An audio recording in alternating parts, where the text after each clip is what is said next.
Thanks, Guy. So I'd like to briefly address how the broadcast media responded to the massacre that took place in Derry on January 30th of 1972. But before that, I'd like to provide a bit of context addressing the challenges that confronted journalists, especially the broadcast media, in reporting on the Troubles.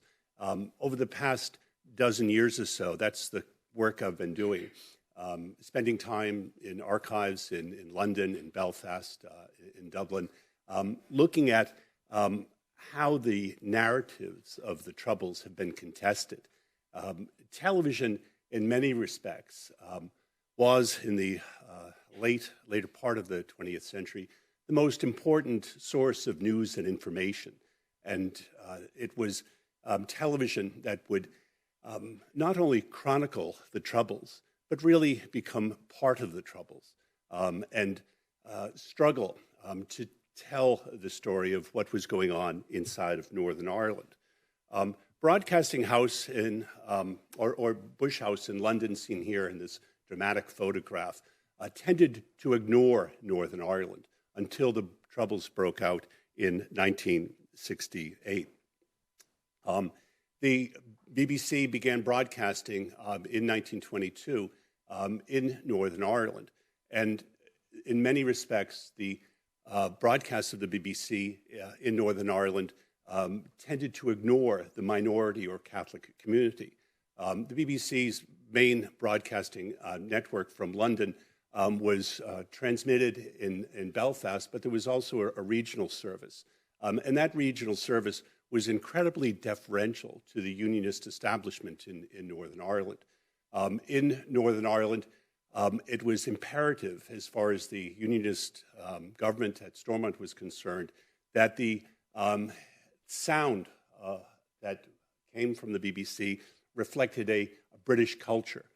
It was very rare that anything that could be defined as Gaelic or Irish was transmitted on the BBC.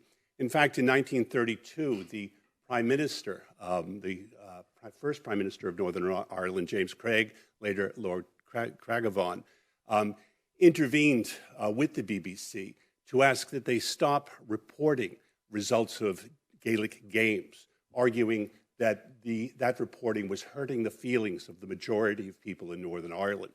The BBC readily acquiesced and stopped broadcasting those scores, again undermining how obsessed the unionist government was with an image or even the sound that would be transmitted by the BBC, that it reflect only the Britishness of Northern Ireland. When television came to Northern Ireland, it became problematic once again for the British government. London, again, tended to ignore Northern Ireland and regarded it as what one editor called the Siberia of the BBC. Alan Wicker led his irreverent television show to Northern Ireland in 1959, intending to broadcast 6 short episodes about life in the province. After the first episode, there were howls of protest by the unionist establishment in Northern Ireland because that initial program was about Belfast and referred to the fact that policemen in Northern Ireland, unlike other parts of the United Kingdom, were armed and carried weapons. The government was also upset because reporting mentioned that there was sectarian graffiti on the walls of Belfast. Wicker and his crew were actually attacked when they were in Derry, and his program was suspended. London pulled the rug out from Wicker. He was sent home and complained bitterly how his program, again, which was intended to broadcast 6 segments, had been canceled because of the protests from the unionist establishment. I mean, from 1959 until 1968, the BBC in London simply ignored Northern Ireland. But beginning in 1967 and 1968, the BBC came back to Northern Ireland, especially because of the Campaign for Civil Rights, which famously came into the news in October of 1968 when a march was attacked by the Royal Ulster Constabulary. This is a photograph from the museum in Derry from that march. Again, on October 5th of 1968, a civil rights march was attacked by the RUC. What made this march special was that there were cameramen on the scene from RTE, from Dublin, who captured the film that made its way throughout Great Britain, into Ireland, and eventually throughout the world, again in October of 1968. And these images showed the police attacking civil rights marches. The police at the time were completely unaware of how to behave in front of television cameras. And again, these images chronicled the attack on these marchers. This caused tremendous discomfort in London. And what is especially striking is that the British government started to pay much more attention to what was going on in Northern Ireland, but also to the fact that its image was being tarnished on the international stage. The British government was obsessed with its image and upset with the broadcast media. And journalists would struggle to tell the truth about what was going on in Northern Ireland.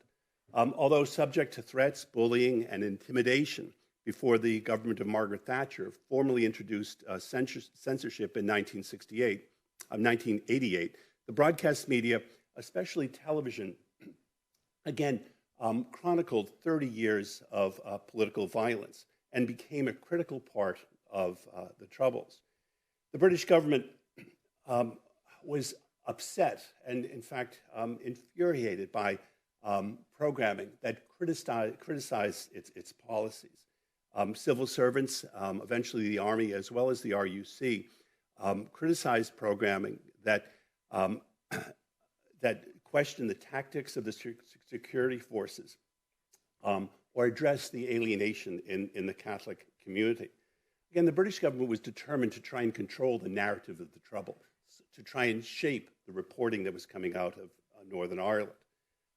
The Army, it argued when it was finally deployed in the streets of Northern Ireland, was in a difficult position, but was a neutral peacekeeping force that was in Northern Ireland to restore order and help promote democracy. But again, images from the streets undermined this narrative.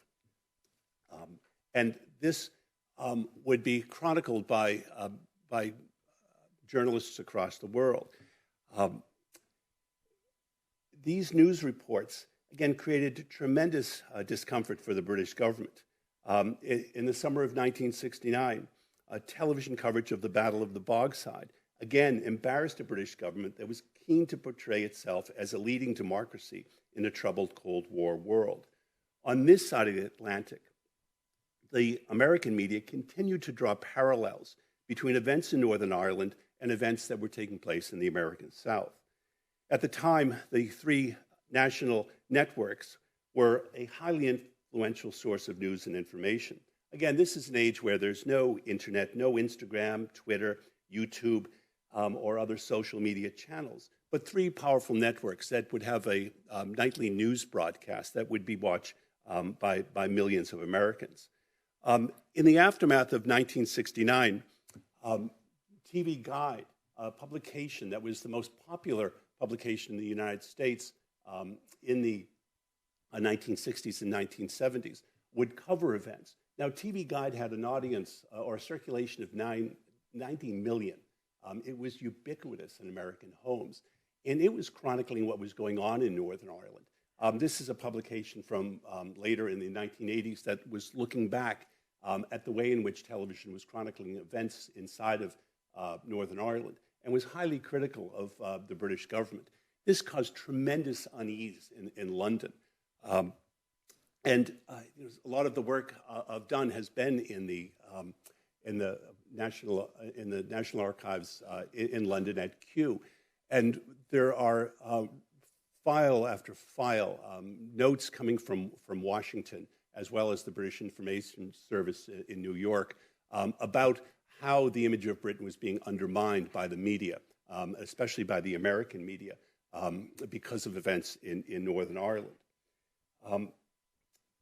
The events that I mentioned, the Battle of the Bogside, which took place in August of 1969, were chronicled by the American press using BBC footage as well as footage from the independent networks. At the time, the controller in Belfast was a man named Waldo Maguire. He's seen here, the second man from the left. He would come under intense criticism in Belfast because of the images that were eventually transmitted within the United Kingdom that addressed the unrest that followed the Battle of the Bogside. He made it clear that he had decided to carefully sanitize, and those were his words, what had taken place. To the British audience, there was no mention of who the actors were in Belfast. There was no mention that there were loyalist crowds going into West Belfast to other Catholic areas and burning families out of their homes. And when these events were reported on the evening news in the United States, again, time and again, comparisons were made between the Catholics of Northern Ireland and the blacks of the American South. One of the iconic anchormen of the period, Chet Huntley, closed his evening's broadcast in August of 1969, drawing this parallel for his audience. The Catholics of Ulster are the same as the blacks in the United States. They've been deprived of their rights, harried into slums, denied jobs, hurt and slashed ever since the Battle of the Boyne. And like the blacks, they've revolted. And like blacks, they've burned down the very ghettos that were built to contain them. And like blacks, they've been shot down. The American media compared Unionists to bigoted Southern whites, while the Orange Order was matched up to the Ku Klux Klan. Although these simplistic comparisons failed to address the complexities of Northern Ireland, they resonated within mainstream America. Much to the consternation of London, as the conflict dragged on, the media, especially the broadcast media, undermined the simple narrative that the British government was keen to promote, i.e., that it was a nonpartisan force engaged in a challenging peacekeeping effort. In spite of these setbacks, the British government continued to push back, waging a determined propaganda war that it hoped would quiet criticism of its controversial policies, such as internment without trial. Although it experienced some success in this regard, Bloody Sunday changed things dramatically. Again, when the British troops were deployed on the streets of Northern Ireland, the media in London took a strong interest in what was going on. And the local regional BBC offices in Belfast felt that they were being overwhelmed by what they referred to as firemen coming from London. But again, once the troubles began, there was much more scrutiny from not only the British media, but from the international media, trying to tell the story of what was going on in Northern Ireland. The killings in Derry at Bloody Sunday would mark a watershed in the tortured history of the Troubles. Unlike other controversial shootings, such as the Army massacre that had taken place in Ballymurphy a few months earlier, that witnessed 9 civilian deaths, the events in Derry were graphically chronicled by television cameras. The coverage offered by the broadcast media, especially the BBC, was exceptional and severely damaged London's efforts to shape the narrative of the conflict. I'd like to play a clip that became iconic and explain how this sort of film footage was made. In late January 1972, the veteran BBC reporter John Bierman was assigned to Northern Ireland. He was told that he and a local film crew were to cover the march that was taking place on January 30th, 1972 in Derry. There were two BBC film crews in Derry that day. One was placed behind the army, and the other was placed inside of the bogside. Bierman and his crew, including Cyril Cave, were placed in the bogside. This is Cyril Cave here on the right with Jim Deeney to the left. That's his sound technician. Again, Cyril Cave is a native of Northern Ireland, and he, along with Bierman, were in the bogside during the protest and subsequent shootings. Bierman later recalled covering the march with Cyril Cave when rioting broke out and described the security forces firing volleys of tear gas into the bogside while water cannon helped disperse the crowd. Water cannon was also used against journalists, and especially against broadcast journalists. Water cannon would be used intentionally to disrupt cameras.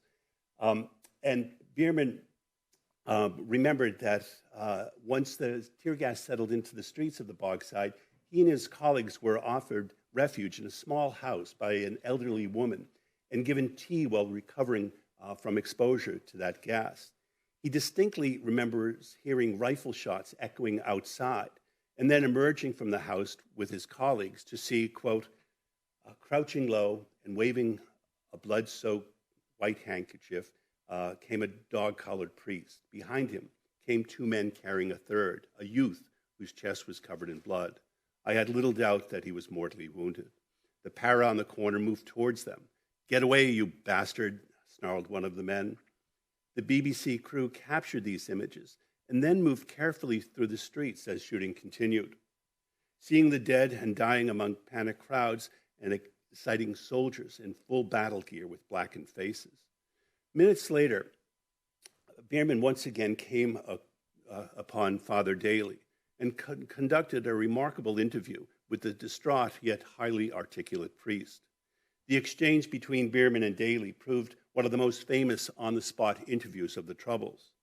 Although emotional, Father Daly was clearly focused and emphatic in explaining what he had just experienced. Bierman rushed back to Belfast to process the film and call London to report to the duty editor what he had seen. He later explained, up to that point, nobody in London seemed to realize that there had been a massacre. That was his word.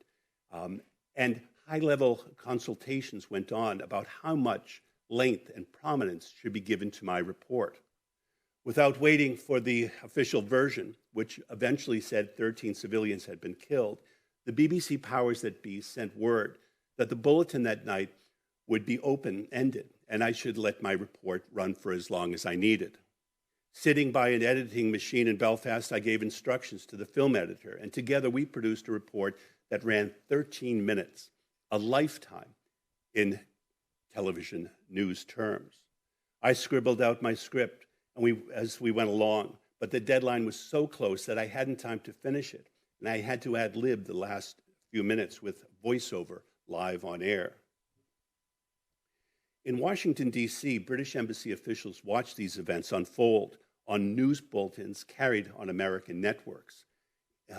They regarded these images with a profound sense of dread. Embassy staff knew that the dramatic television images would undermine its efforts to influence American opinion about British policy in Northern Ireland. They understood that these edited television reports, especially the dramatic interview with Father Daly, severely damaged the image of Great Britain, not only in the United States, but around the world. To British diplomats in Washington, the sensational images from Derry undermine years of careful work. Since the outbreak of the unrest, these officials have been working quietly to influence American public opinion by seeking out and cultivating relationships with journalists, editorial writers, and what they defined as influential opinion makers. Staff in the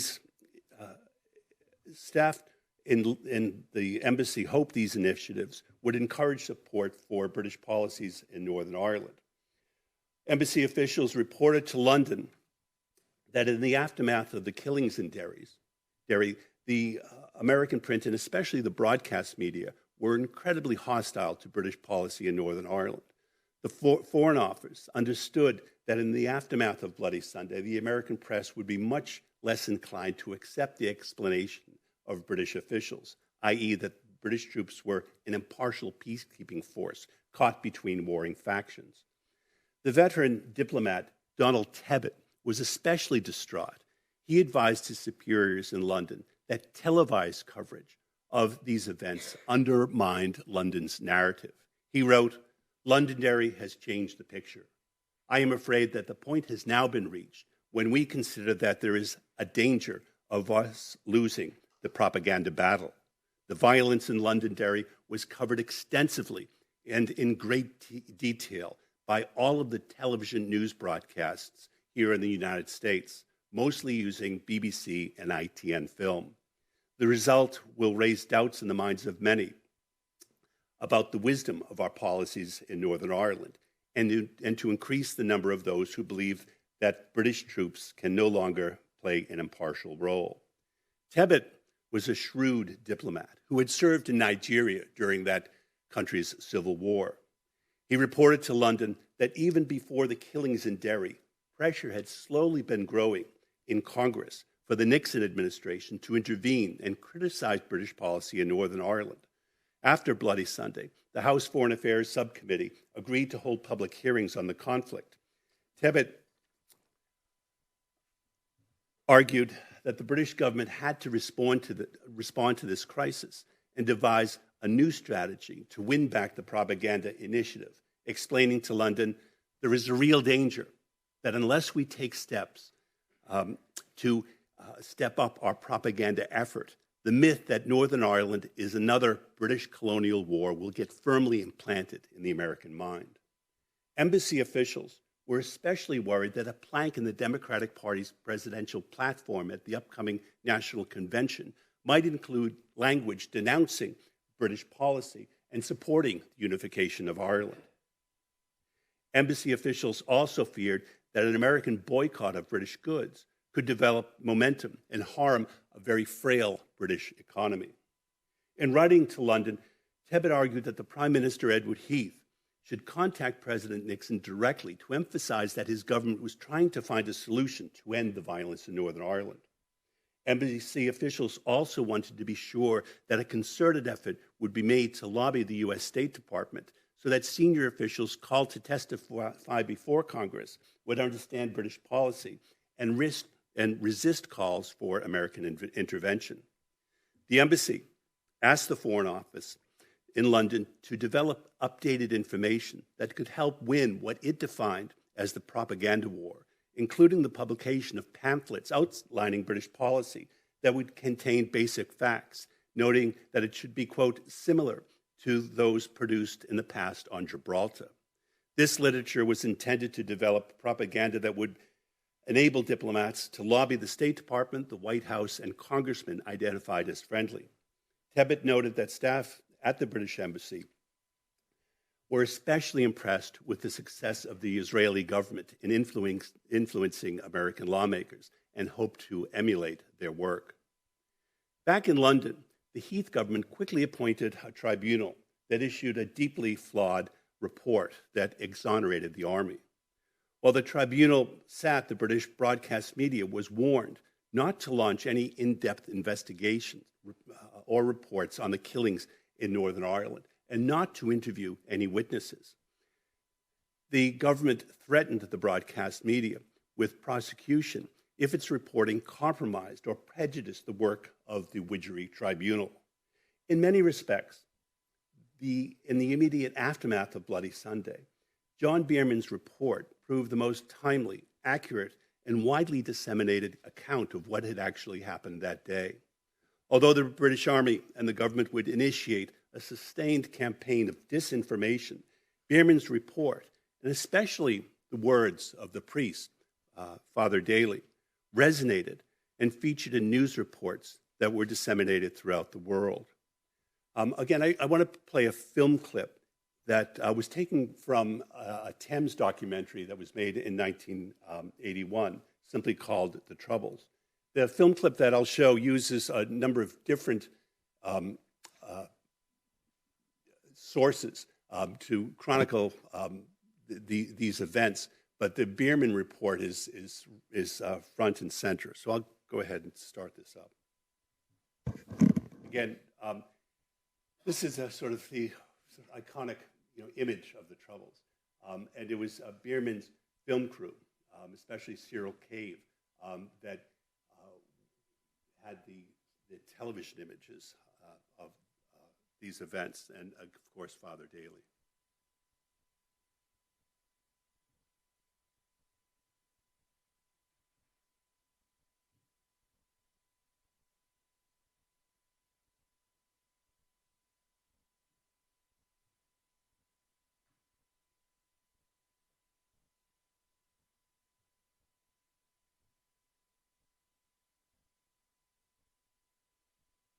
Bear with us 1 second.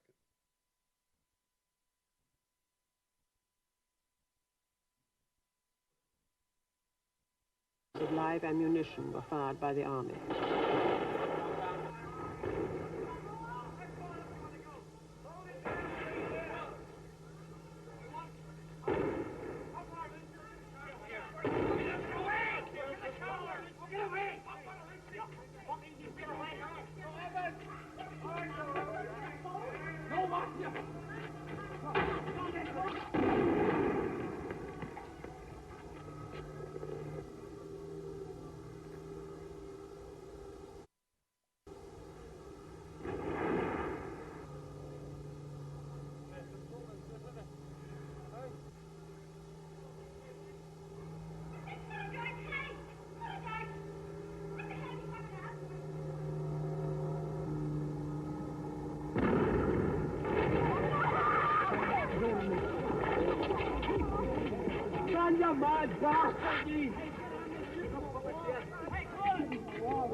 John, to the police.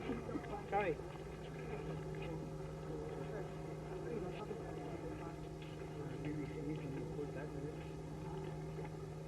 They just came in firing. There was no provocation whatsoever. Firing what, rubber bullets? No, it was lead bullets they fired. They seemed to fire in all directions. There's some rubber bullets too. They didn't even seem to fire gas. It was completely outrageous, disgraceful. I don't know. They call themselves an army. It's utterly disgraceful, I think. Are you quite sure that nothing was fired at them first? There was nothing fired at them first. I'm absolutely certain of that. I can speak of this without any difficulty whatsoever because I was there. I was just standing at the flats when the Saracens moved in, first of all, and there was nothing fired at them, positively nothing fired at them whatsoever. There weren't even stones fired. People ran in all directions and they opened fire. Most people had their backs to them when they opened fire at the time. A short while ago, we filmed you leading the way with a white handkerchief. Yes. For a party who were carrying a boy who was dead or dying. Now, how was he shot? That little boy was shot when he was running away. He was just a little bit behind me when he fell. I heard the shot. I looked around. I saw him dying. You saw him? Yes.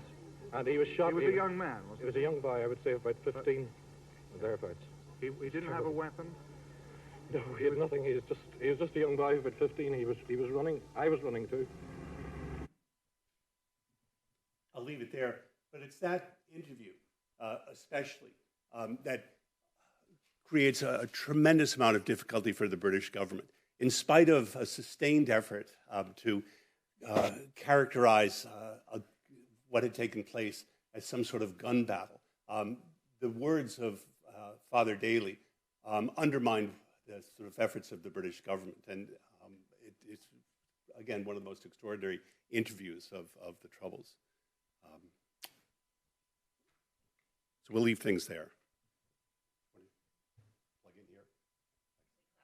Yeah.